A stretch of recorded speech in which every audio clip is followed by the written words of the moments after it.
Something just happened in Washington that XRP holders have waited years for. After months of gridlock, two senators, Cynthia Lummis and Tim Scott, just forced the Crypto Clarity Act onto the Senate floor. It now has a date. It now has a time. September 15th, 2:15 p.m. Eastern.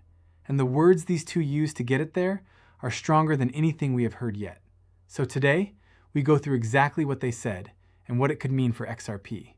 Because here's the line that should have every single XRP holder sitting up straight. Cynthia Lummis just warned that the coming weeks may be the last real chance for years to get crypto rules done in America. Not next cycle, not by 2030, now. And she and Tim Scott just forced the United States Senate to finally put it to a vote. Let me break down every word. Quick note before we start. Nothing here is financial advice. I am not telling you to buy, sell, or hold anything. Every number is data or opinion, never a promise. Always do your own research and make your own decisions. Okay, let me show you how these two just changed the game. Let me set the scene, because the drama here is real. For months, the Clarity Act sat stuck. Everyone said the right things. Nobody actually scheduled a vote. In the Senate, a bill without floor time is a bill that quietly dies. And that is exactly where this was heading. Then, right before the Senate left for its August break, the leadership filed cloture on the motion to proceed to the Clarity Act. And under the agreement that followed, the Senate locked in a hard date, Tuesday, September 15th at 2:15 p.m. Eastern, the very first day back from recess. No more someday, no more soon, a date, a time, on the record. And listen to the logic behind it, because it is pure Washington chess. The whole point of forcing a scheduled vote is simple. You have to make people vote to make them serious. As long as there is no date, negotiations drag on forever. The moment there is a deadline on the calendar, everybody has to show their cards. That is the move that Lummis and Scott have been pushing for, and now it is done. Now why should you, as someone who follows XRP, care about a procedural date on a Senate calendar? Because this is the bill. This is the one that finally draws the rules for how digital assets like XRP are treated in the United States. For years, XRP holders have lived under a giant question mark. September 15th is the day that question mark finally gets tested on the Senate floor. But to really understand why this moment matters, you need to hear the exact words one of these senators used. Because what Cynthia Lummis said next is not just political talk. It is a warning and a promise wrapped into one. Let me introduce you properly to the woman at the center of this. Cynthia Lummis is the chair of the Senate Banking Subcommittee on Digital Assets. And this is not some new interest for her. She has been on this mission for years, going all the way back to earlier bipartisan attempts to build the first real framework for crypto in America. When she talks about this bill, she talks about it as a years-long journey. And right now, she believes she is closer than she has ever been. So what did she actually do? In late July, Lummis released an updated version of the bill, 616 pages. She took the work from the Banking Committee and the Agriculture Committee and merged them into one single package. Think about what that represents. That is not a rushed draft. That is months and months of negotiation, compromise, and detail, all stitched together into one bill ready for the floor. And then she said the line that I want you to really hear. She warned that the coming weeks are likely the last real chance for years to get this right, and that missing this window could push comprehensive crypto rules all the way out to 2030. Read that again, 2030. That is the stakes she's putting on the table. Either America acts now, or the clarity that XRP holders have been begging for could be frozen for the rest of the decade. But here's the part that I think matters most for regular people who hold XRP, and it is the part the hype crowd always skips. One of the biggest things Lummis fought to put in this bill is a protection for your assets. It would treat the crypto you hold on a platform as legally yours, not as property of the platform if that platform goes bankrupt. And she has been crystal clear about why. She points straight at the collapses of Celsius, of Voyager, and at the roughly $40 billion implosion of Terra. She is saying, in plain words, never again. If a platform goes down, your XRP should be yours, not swept up into the wreckage. That is not hype. That is a senator trying to build a floor under ordinary holders. And it tells you something about the seriousness of this moment. Now, if Cynthia Lummis is the heart of this bill, the years of patient work and the fight for the little guy, then the next senator is the muscle. Because Tim Scott is the one who moved this thing through the room where it could have died. Tim Scott is the chairman of the Senate Banking Committee, and that title matters because his committee is where this bill lived or died. Back in the spring, Scott put the Clarity Act up for a committee vote, and it passed 15-9, a bipartisan vote, which he called historic. That was the moment this bill stopped being a wish and started being a real piece of legislation heading for the floor. And listen to how Tim Scott frames this, because it is smart and it is worth understanding. He does not sell it only as a win for crypto traders. He sells it as a national security issue. In his words, safeguarding national security means closing the doors that criminals, terrorists, and hostile regimes have tried to exploit. He argues this bill actually strengthens the rules against money laundering and gives law enforcement better tools to go after the bad actors. Now think about how powerful that framing is. He's taking the single most common attack on crypto, the idea that it is only for criminals, and he is flipping it completely on its head.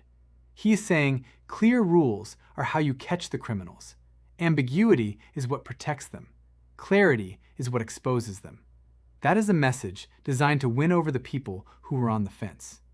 And here is a detail that proves just how much work went into this. When this bill first took shape in the Senate earlier in the year, it was around 278 pages. By the time Lummis released the merged text in July, it had grown to 616 pages, more than double. That is not padding. That is hundreds of pages of negotiation, safeguards, and compromise added in to try to bring both sides on board. When Scott talks about a bipartisan process, that page count is the receipt. So let me put the question straight to you, because I really want to know where you land. Do you think Lummis and Scott get the 7 Democratic votes they need on September 15th? Just answer yes or no in the comments. One word. I read every single one. And that word, 7, is the whole ballgame. So let me show you the real math and the honest odds without any spin. Here is the honest picture, and I'm going to give it to you straight, both sides. To move this bill forward on September 15th, supporters need 60 votes. The Republicans hold 53 seats. So even if every single Republican says yes, they still need about 7 more votes from across the aisle. That is the mountain. That is what this entire thing comes down to. And there are real, legitimate issues still being worked out. This is not one side being difficult for no reason. There are 3 big sticking points. First, the government ethics rules. The section meant to stop senior officials from personally profiting off crypto while in office. Second, the illicit finance provisions, making sure the anti-crime tools are strong enough. And third, a fight over whether platforms can pay yield or rewards on stablecoins, which some banks worry could pull deposits away from local lending. These are genuine debates, and both parties have members raising them. So what are the actual odds? I'm going to label this clearly as opinion, not fact. Some analysts are cautious. Galaxy Research put the chance of this becoming law this year at around 30%. Prediction markets have been even lower, in the 15 to 17% range. But on the other side, you have a wave of powerful supporters who genuinely believe it gets done, and momentum that keeps building. So it is a real climb, but a real climb is not the same as impossible. And the fact that we even have a scheduled floor vote is something that seemed out of reach just a couple of months ago. But here's the thing I want you to hold on to. Forget the odds for 1 second. Because whether it passes on the 15th or takes a little longer, almost nobody is actually explaining the part that matters most to you. What does this bill actually unlock for XRP specifically? Let me show you. Here is the heart of it. The Clarity Act does one massive thing. It draws a clear line between 2 regulators, the Securities and Exchange Commission, which oversees securities, and the Commodity Futures Trading Commission, which oversees commodities. And under this bill, most of the spot market oversight for digital commodities moves to the Commodity Futures Trading Commission. Now think about what that means for XRP. For years, the single biggest cloud hanging over XRP was one question: how will it be regulated in the United States? That uncertainty scared away institutions. It made some exchanges nervous. It kept a shadow over the whole thing. A clear framework that treats a digital asset like XRP as a commodity under a known regulator with known rules is exactly the clarity this community has been asking for since the very beginning. That is why this bill has the word clarity right there in the name. And notice the timing. XRP is sitting right around $1 today, near the low end of its whole range for the year. So this is not a story about price mooning tomorrow. It is a story about foundation. Rules are the foundation, and when the rules get clear, the door opens for the institutions, the banks, and the products that need certainty before they move. So let me give you both honest scenarios. If the vote clears on September 15th, the bill moves forward toward debate and eventually a real shot at becoming law. And that is a green light moment for the entire clarity story.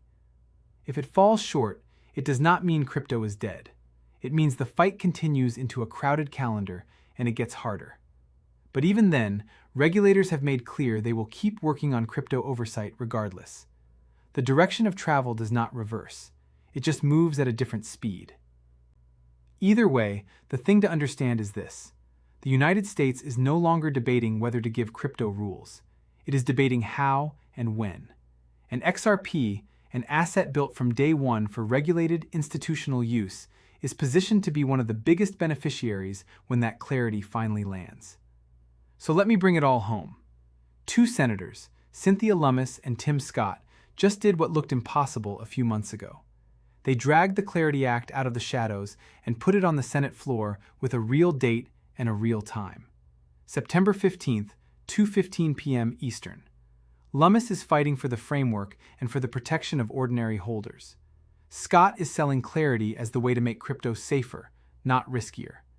And the whole thing now comes down to whether 7 senators cross the aisle. It is not guaranteed. The odds are a real climb. But the direction is unmistakable. America is moving toward clear crypto rules, and XRP is standing right in the path of that clarity. So mark the date. Circle September 15th. And if this breakdown helped you understand what is really happening, do me one quick favor. Tap that like button. It genuinely helps. Subscribe for the honest version of these stories. No hype and no fear. And drop your yes or no in the comments. Do they get the 7 votes? I want to hear it. This has been Crypto with BHW. We're early. The foundation is being poured. And I'll see you in the very next one.